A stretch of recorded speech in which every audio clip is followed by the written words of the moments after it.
अस्सलामुअलैकुम नाज़रीन, मैं इस टाइम मौजूद हूँ ज़िला कोरंगी के इलाके शाह फैसल कॉलोनी नंबर 1 पर, जिस शाहरा पे मैं मौजूद हूँ। यहाँ पिछले दिनों यहाँ पे रोड तामीर किया गया था और रोड तामीर करने के बाद वाटर एंड सीवरेज की लाइन रोड के सेंटर में से जो जा रही थी वो नीचे से डैमेज हो गई, जिसकी वजह से पानी बाहर आया और एक गड्ढा पड़ चुका है।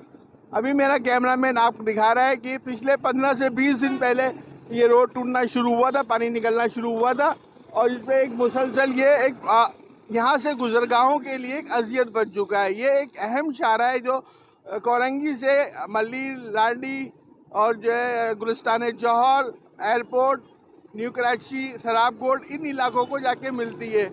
लाखों करोड़ों जो है ट्रैफिक यहाँ से गुजरती है और इसके साथ ही एक नाला जो कि बिल्कुल खुला हुआ नाला मेरा कैमरामैन दिखा सकता है। इसके साथ ट्रैफिक जाम होने की वजह से लोग बिल्कुल नाले के साथ साथ गुजर रहे हैं, बच्चे भी यहाँ से गुजर रहे हैं। खुदा ना खास्ता कोई अगर अंदर गिर जाता है बड़ा हादसा पेश आता है। मेरी मुतल्लका हुक्काम से जो इदारे यहाँ पे काम कर रहे हैं, वाटर एंड सीवरेज बोर्ड हो गया, ये KMC, DMC, ये डिस्ट्रिक्ट कमिश्नरी निज़ाम जो भी काम कर रहा है, उनसे ये दरख्वास्त है कि फिलफौर इस पर कार्रवाई करें, ना कि किसी बड़े जानी और नुकसान का आप इंतज़ार करें कि जानी और माली नुकसान हो तो उसके बाद इसको तामीर किया जाए।